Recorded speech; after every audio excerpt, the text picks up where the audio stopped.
ಇಂದು ಗುರಿ ಮತ್ತು ಛಲದ ಬಗ್ಗೆ ಮಾತಾಡೋಣ.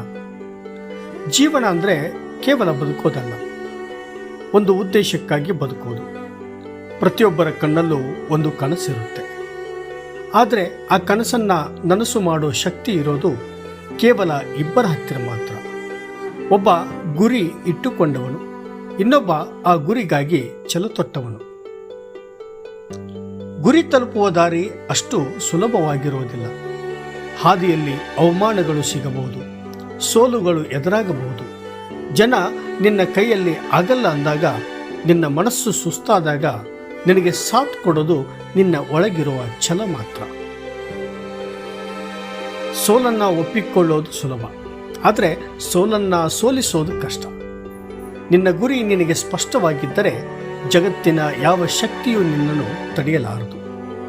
ನೆನಪಿಡಿ, ಸಮುದ್ರದ ಅಲೆಗಳು ಬಂಡೆಗೆ ಅಪ್ಪಳಿಸುವುದು ಬಂಡೆಯನ್ನು ಒಡೆಯಲಿಕ್ಕಲ್ಲ, ಅದರ ಹಠವನ್ನು ಪರೀಕ್ಷಿಸಲು.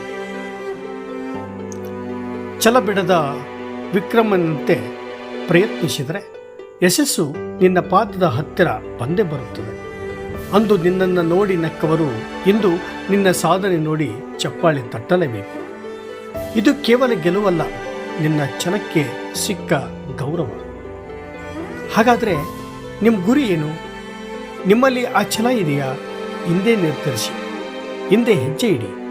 ಯಾಕಂದರೆ ಸಾಧಕನಿಗೆ ಸಾವು ಇಲ್ಲ, ಸಾಧನೆಗೆ ಅಂತ್ಯವಿಲ್ಲ. ಗುರಿ ನಿಮ್ಮದಾಗಿರಲಿ, ಛಲ ನಿಮ್ಮ ಉಸಿರ.